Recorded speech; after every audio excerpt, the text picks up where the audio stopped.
quiero preguntar una cosa. ¿Cómo se les llama a las personas que trabajan para el Estado? Servidores públicos, ¿cierto que sí? ¿Por qué les dicen servidores públicos? ¿De dónde sacarían ese nombre?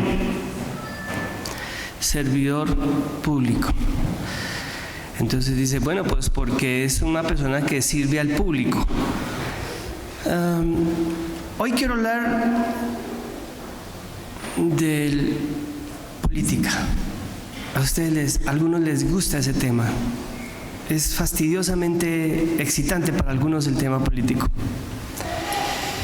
Pero lo quiero plantear desde el único elemento que me da la escritura cuando yo quiero hablar de ese tema.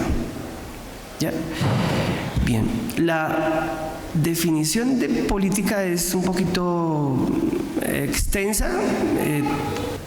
Voy a dar una definición muy general. Política es el arte del gobierno de las sociedades, de la administración y autocontrol o autogobierno de las sociedades. Cuando se hace política se hace gobierno, se hace administración. Y desde ahí es que surgió el elemento, la expresión, que es a partir de eso que se sirve al otro. Es decir, la política está fundamentada en el arte de servir al otro para que todos estemos bien, para buscar la armonía y la paz de las sociedades, de los pueblos. Por eso, no solamente se hace política de Estado, también se hace política de iglesia. O sea, en la iglesia se hace política. Y no tienen ni idea cuánta. ¿Ya? En las empresas se hace política. Todo grupo humano tiene su política, hace política, porque está relacionado con el trabajo para que lo que se dice, las leyes, las normas, todas las ejecuciones, la operación en general, se fundamente en el deseo de que todos estemos bien, de que todo ese grupo esté tranquilo, esté contento. Imagínense entonces lo que significa en el hecho mismo hacer política, pues porque tener contentos a todos es bastante complicadito, ¿cierto que sí? Es muy complicado. Entonces ya hay un gran reto para un, digamos, comillas, no, sin comillas, un político. ¿Ya? Todos nosotros estamos en la vida, se hace política en la familia, en la comunidad pequeña de la familia. El papá tiene que ser político en muchas cosas, no solamente en términos de la dirección, de las ejecuciones, de las órdenes, de las leyes que se pongan, sino tiene que ser político también para saber cómo administra ese grupo, cómo lleva adelante el acompañamiento con esa esposa, porque depende la esposa, con esos hijos depende el hijo, depende también el presupuesto, el recurso. Es que es muy complicado el tema cuando uno empieza ya a meterse en él, ¿ya? ¿Por qué quiero compartir de esto? Pues porque todos ustedes, de una manera o de otra, junto conmigo, por supuesto, necesariamente tenemos que participar en lo que está sucediendo en la ciudad y en el país, ¿cierto que sí? No nos podemos alejar. Algunos se alejan por convicción y dicen, yo el tema político a mí no me metan, ¿ya? Él o ella a lo que se refiere es que él no va a votar, digamos, no va a depositar un sufragio, así se llama, ¿cierto? Una vaina y un voto ahí, un tarjetón. A eso es que él se refiere, o ella, cuando dice yo no participo en política.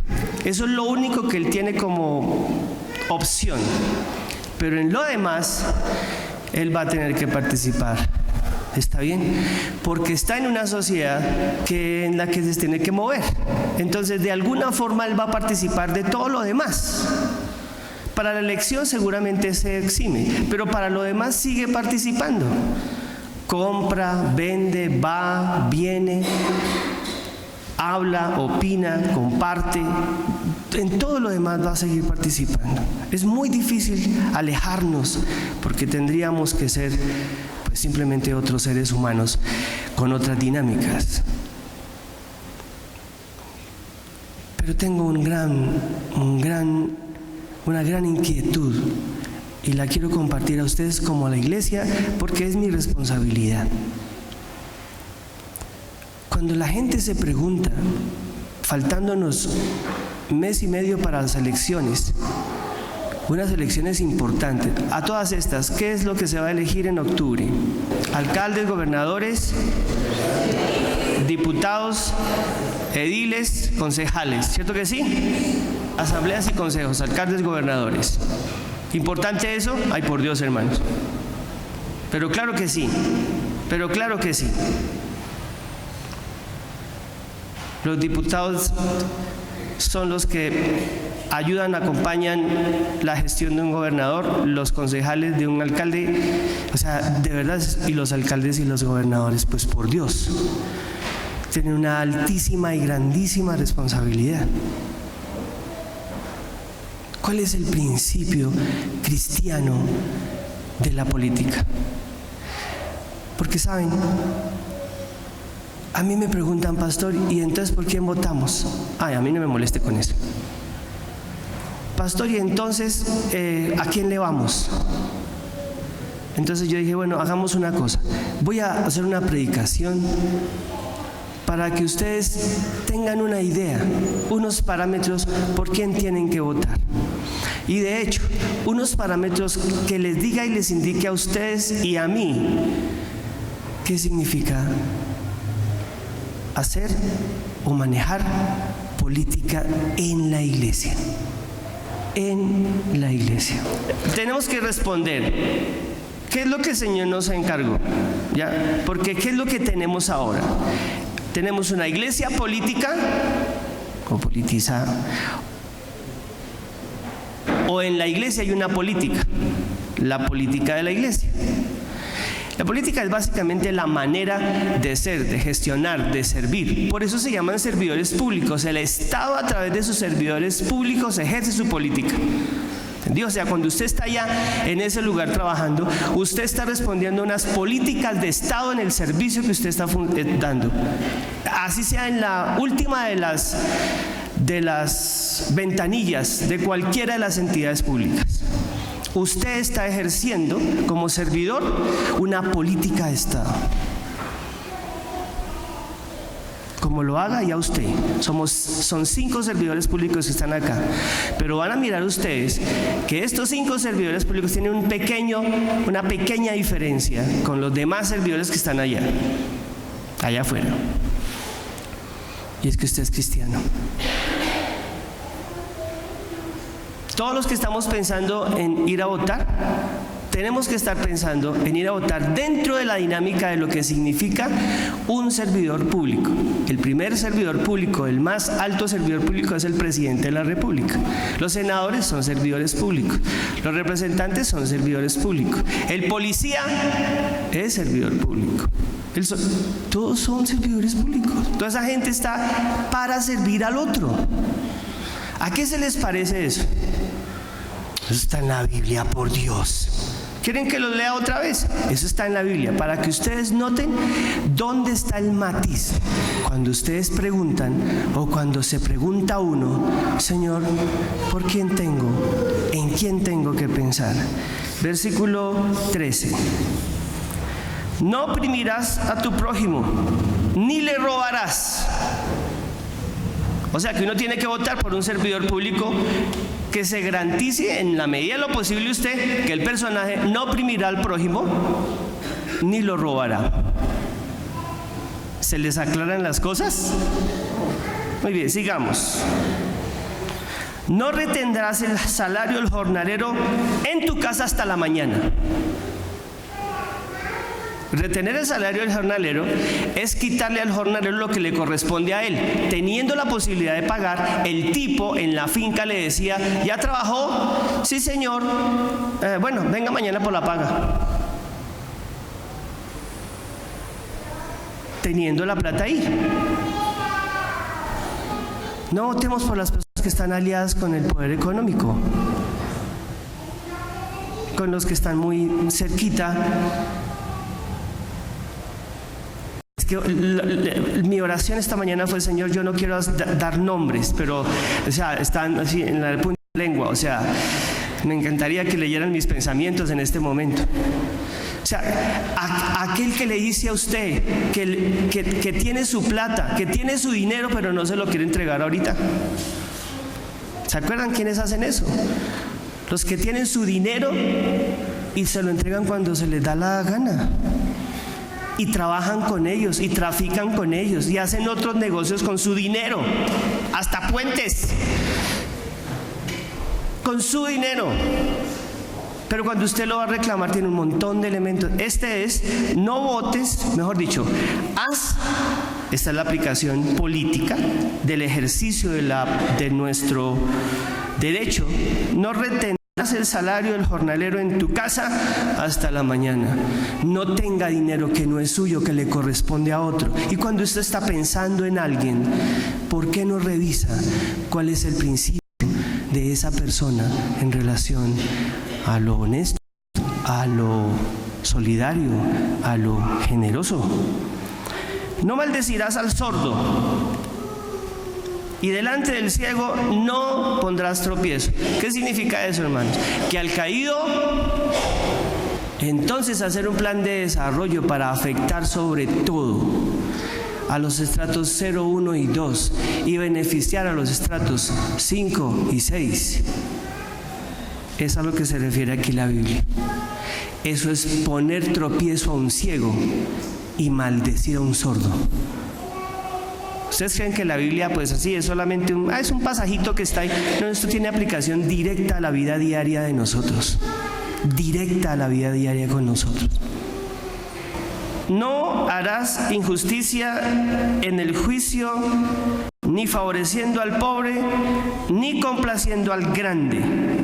Con justicia juzgarás a tu prójimo.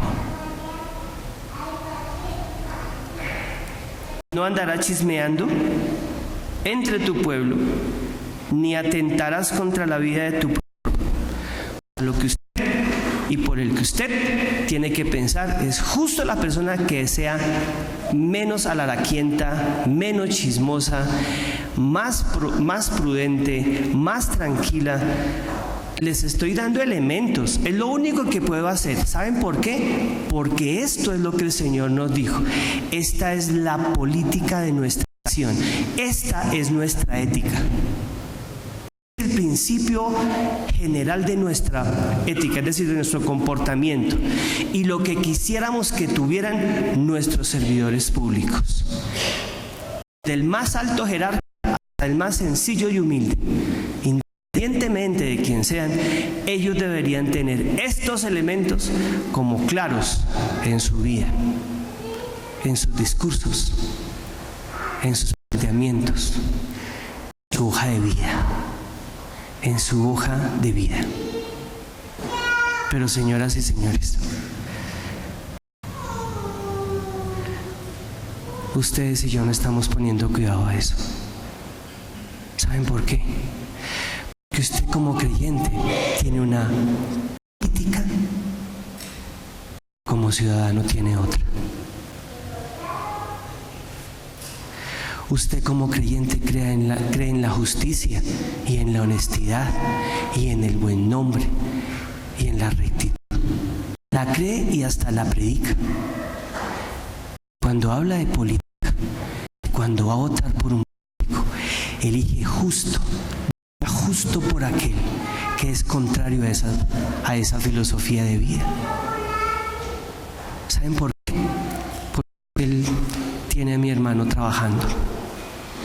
Que es que yo conseguí el trabajito senador, o sea, es que no tiene 5 investigaciones por corrupción. Sí, pastor, pero es que ha sido muy buena gente, pastor, en serio. Van a votar por esas personas que claramente está demostrado que robaron, que corrompieron, que hicieron daño. Sí, pastor, pero es que gracias a él ya puedo ir a Melgar a pasear. ¿En serio? ¿Y todo lo demás? Señoras y señores, este es el primer punto. El primer punto es que ustedes tienen el derecho a elegir y ser elegidos, es cierto. Y esta iglesia no les va a indicar por quién. ¿Entendido? Pero el pastor de esta iglesia y el consistorio de esta iglesia tienen que cerciorarse de que ustedes sepan que un voto suyo es realmente muy importante para apoyar la bendición o la crisis más aguda de este país. No podemos ser ya más tan deportivos para participar en la política de este país. La gente cristiana tendría que estar clara de quién sería y qué sería lo mejor. Pero repito, estamos viviendo una experiencia ética como creyentes y una experiencia inmoral, antiética, como participantes en los procesos políticos del país. ¿Quieren ejemplos? Ok. No vayan a levantar la mano. No vayan a levantar la mano. En esta iglesia creo que no nos va tan mal, pero ya lo he hecho en otras iglesias y es absolutamente triste. No levanten la mano, pero pregunto, ¿cuántos de ustedes salieron clara, cabal, esa palabra no me gusta ya, tranquila, conscientemente a votar por el sí en el, eso fue referendo, ¿no? En el referendo. Contesten así. Muy bien. Yo no me voy a meter en líos con algunos de ustedes. Pasemos a la siguiente pregunta. Y aquí sí quiero que levanten la mano. Honestamente, ¿cuántos salimos a votar por eso era plebiscito, ¿no? Anticorrupción, la consulta anticorrupción? Levanten la mano. ¿Usted votó desde allá? ¿No le da vergüenza? Vuelvan a levantar la mano. Uy, hermanos, Dios les bendiga, estoy feliz con mi iglesia. Les voy a decir, he hecho esta pregunta en 5, 6, 7, 8, 10 iglesias. Y las personas que levantan la mano son 2 o 3. Necesitamos entender que la política de la iglesia es la misma ética del creyente. Es decir, nosotros apoyamos a personas que se acerquen al lenguaje del mensaje del Evangelio. Y no podemos conectar con ninguna persona que está claramente definida como gente que va en contra de esto. ¿Entendido? Independientemente de quién sea. Aquí no hay partidos, aquí no hay ideologías, aquí no hay nada de eso. Aunque sé que en esta iglesia está claramente gente de derecha y de izquierda. No, es que si ustedes vieran lo que me cuesta a mí pastorearlos a ustedes, hermanos. Ese tacto con el que yo tengo que decir las cosas. Porque a veces los de izquierda salen, pastor, de verdad, qué bueno, pastor. Y los de derecha, pastor, ¿qué le pasa, pastor? No exagere. Y en otro culto, los de izquierda dicen, no, pastor, pero ¿qué le pasó? O sea, ¿se volvió qué? Es muy difícil. No, esto es del Evangelio. Esto es del Evangelio. ¿Quieren ustedes mirar otro poquito más? Una cosa que sí es supremamente importante y que necesitamos todos juntos aquí tener muy claro. El primer punto entonces es, tenemos los elementos. Vamos a pasar al otro pasaje que serán los mismos elementos, serán los mismos elementos para poder pensar quién es la persona que más se acerca a este lenguaje, que más está hablando de este discurso, pero en serio. No esos demagogos horrorosos, no esos populistas inmundos que hay por ahí, que abundan. No. Los que de corazón, y usted dice, pastor, es que no hay nadie, entonces vote en blanco. Si no lo nota, si no hay nadie que se acerque a eso, vote en blanco. Hágase lunar el voto, vote por todos. Pero hágalo. Usted no me puede pedir a mí, no le puede pedir a la iglesia. Y esta iglesia, ese es el segundo elemento, no se une, ni recomienda, ni se alía, así se dice, ¿cierto?, con ningún político de ninguna facción, de ningún grupo, de nada, absolutamente nada. La iglesia, en términos de proselitismo, es apolítica. ¿Entendido? Dices, ay, pastor, pero sí, yo ya sé. Ya hay fotos de los pastores, de las mega iglesias, de las iglesias chiquitas, de las iglesias grandes, al lado de fulano de tal o de fulano de tal. Yo lo sé, pero eso es absolutamente antibíblico y no es ético para un creyente. Perdemos la autoridad como cristianos cuando nos unimos institucionalmente con cualquier persona. ¿Entendido? Usted desde su corazón, en su derecho absolutamente individual, puede definir, puede decidir, pero jamás esta iglesia. El domingo pasado y el antepasado, aquí recibimos gente para ver si les permitíamos unas palabritas para los hermanos de la iglesia. ¿Qué? Somos del candidato fulano de tal. Ay, por Dios. No saben lo que dijeron ellos, no saben la ofensa tan horrorosa. Esto no tiene nada que ver con lo que la Biblia nos dice. ¿Quieren ustedes mirar Mateo? Rápido, porque el tiempo se me escapa. Esa es una pregunta que hace un fariseo, un escriba pues. Mateo 22. ¿Sí, cierto? Mateo 22. Cuidado, hermanos, que este es un texto que está en los últimos capítulos del Evangelio de Mateo. ¿Y por qué digo esto? Pues porque estamos hablando de las últimas cosas que el Señor estaba dejando claro en su mensaje, en su registro de mensaje, en el capítulo 22. El versículo 34, dice la Biblia: los fariseos, oyendo que había hecho callar a los saduceos, o sea, había pasado un evento, y es que los saduceos, que eran otro grupo de los judíos muy fuertes, los dueños del templo, los dueños de la plata, los ricos de la iglesia, los de las mega iglesias, el Señor les había mandado callar, literalmente, ¿ya? Los había literalmente humillado a partir de las preguntas y los había hecho callar por la inconsistencia y la incoherencia de su mensaje. Eso es lo que está pasando ahí. Entonces los fariseos, que es el grupo retador, el grupo rival de los saduceos, se acercan a Jesús para decir: a ver si a nosotros también nos manda callar este man, porque así hablaban. Entonces dice: y uno de ellos, intérprete de la ley, es decir, teólogo, preguntó por tentarle diciendo: Maestro, ¿cuál es el gran mandamiento en la ley? ¿Quieren que les hable en términos de política aquí? ¿Cuál sería la síntesis de la política de la ley? Cuando tú quieres decir la política de la ley, la filosofía y política de la ley mosaica, ¿cuál es, Señor? ¿Cuál es, Señor? Yo realmente preguntaría: ¿y en dónde está la tentación para Jesús acá? ¿Dónde está la pregunta pues difícil para Jesús?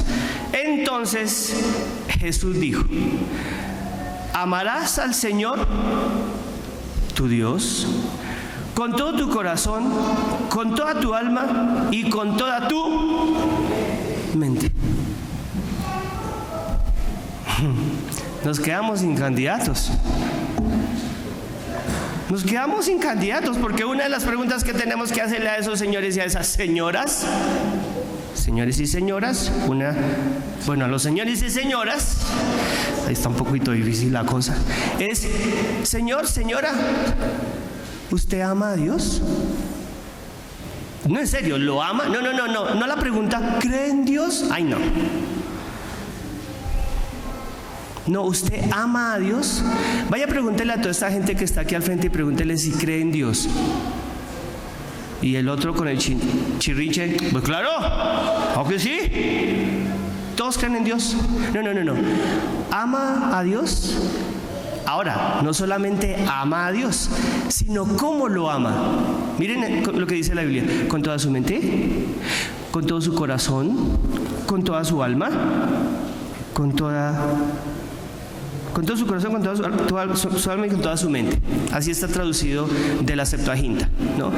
Porque en el Antiguo Testamento la otra palabra es con todas sus fuerzas. Muy bien, pero digámoslo: mente, alma y corazón. O sea, con toda. Es decir, nuestros candidatos tendrían como principio para nosotros, si votamos por ellos, es que amaran a Dios de una manera importante. Y usted dice: ay, pastor, sí, Tron ama al Señor. Con esa cara que estoy haciendo. Y va a la iglesia. Y ha hecho unas oraciones, pero lindas, pastor. Y ya dijo que tenía que la Biblia volver a los colegios. Es que de verdad es un santo de Dios. ¿En serio? Esperen, cálmense. Esos amorosos, esos políticos amorosos de Dios, los que vienen en campaña a visitar a las iglesias para que oren por ellos, ¿por qué aquí no ha venido ninguno? ¿Por qué creen? Porque no están bienvenidos aquí. Ay, pero ellos dicen: pero son 30 votos, 40 votos. No, señores, son muy importantes. Los votos de ustedes, así sean 5, son importantes para ellos. Eso, cualquier mosco es cacería para ellos. Pero escuchen bien. Es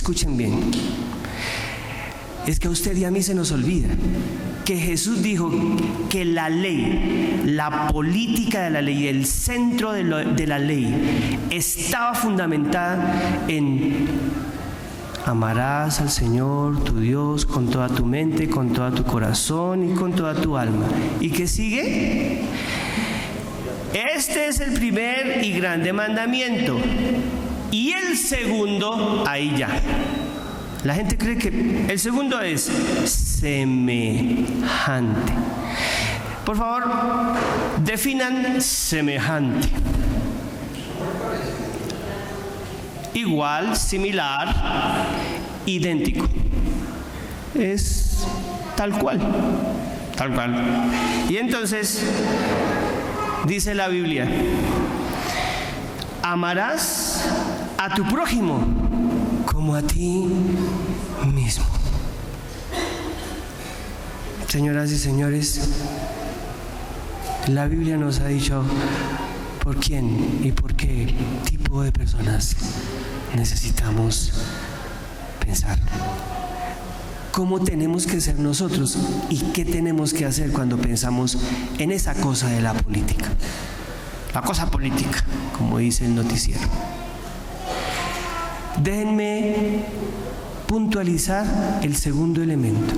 Dice el Señor: y el segundo es semejante: amarás a tu prójimo como a ti mismo. Ahora déjenme decir por qué es y a qué se refería Jesús con semejante. Parafraseo. Y el segundo: amarás a tu prójimo con toda tu alma, con toda tu mente y con toda tu corazón, como te amas a ti, con toda tu alma, con toda tu mente y con todo tu corazón. ¿Comprenden, hermanos? El principio del amor a Dios se fundamenta en el principio del amor al prójimo, que se fundamenta en el principio del amor por mí. Ya hablamos de eso por un año entero. Cuando usted está pensando en alguien, tiene que estar pensando en alguien que ama a su prójimo. El principio del político tradicional es aquel egoísta que ni siquiera... Usted dice: pero es que lo que pasa es que ellos sí se aman mucho. Hacen política para ellos. No, hermanos, eso no es amor por uno. Eso es mentira. Eso no es amor por uno. ¿Quién dijo que eso es amor por uno? Toda esa gente está en medio de los problemas, de las demandas, de las investigaciones, de las convocatorias de la fiscalía, de los periodistas. El personaje que se ama no se mete en nada de eso. Primero, porque se quiere mucho, pero segundo, porque no hará nada para dañar, ni para robar, ni para maltratar. Levítico capítulo 19, a su prójimo. ¿Comprendido? Usted no se puede aliar con un político, ni votar por un político que claramente le ha dicho a usted que está apoyando o al exalcalde o al otro o al este o él mismo que quiera hacer exactamente lo mismo o peor. Si no hay, no vote. Pero no puede usted emplear una ética para su vida, para su familia, para su hijo, pero votar por el más desgraciado y corrupto de los políticos, porque usted se está contradiciendo y está mandando un mal mensaje a su hijo o a su hija o a su familia o a la gente. Si no hay por quién, vote en blanco. En esta iglesia, y este es el segundo punto, jamás tendremos a un político recomendado, y muchísimo menos haciendo presencia aquí para que ustedes conozcan su proyecto de gobierno o su plan de no sé qué cosa. Las iglesias cristianas jamás pueden participar de ese tipo de cosas. Y ustedes me dicen, ¿y el resto? Allá el resto, hermanos, allá ellos. Allá ellos. Termino con lo que efectivamente Jesús concluyó.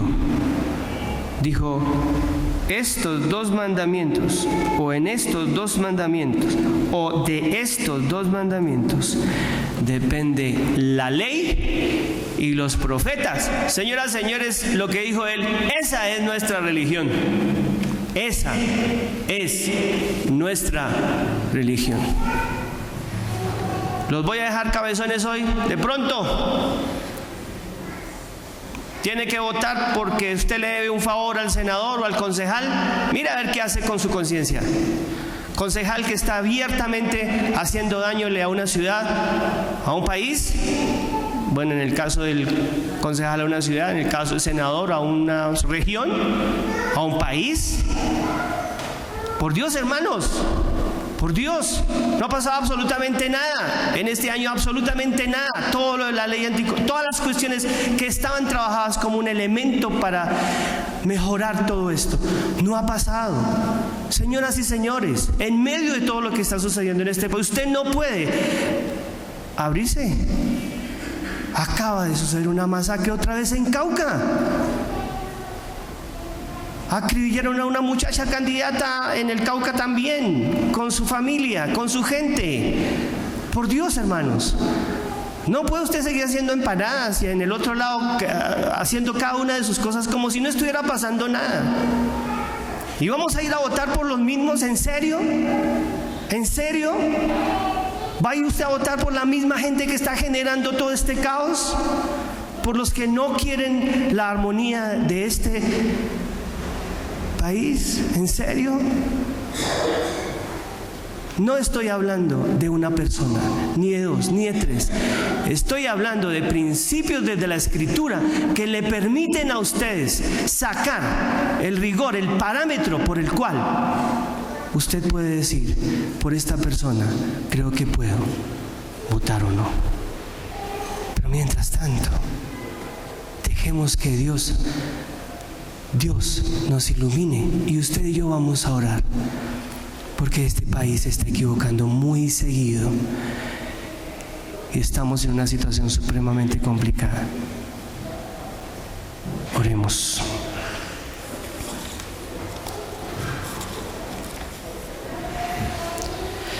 Padre, se trata de mantener la misma dinámica, la misma política, filosofía, la misma ética, todo es al final lo mismo.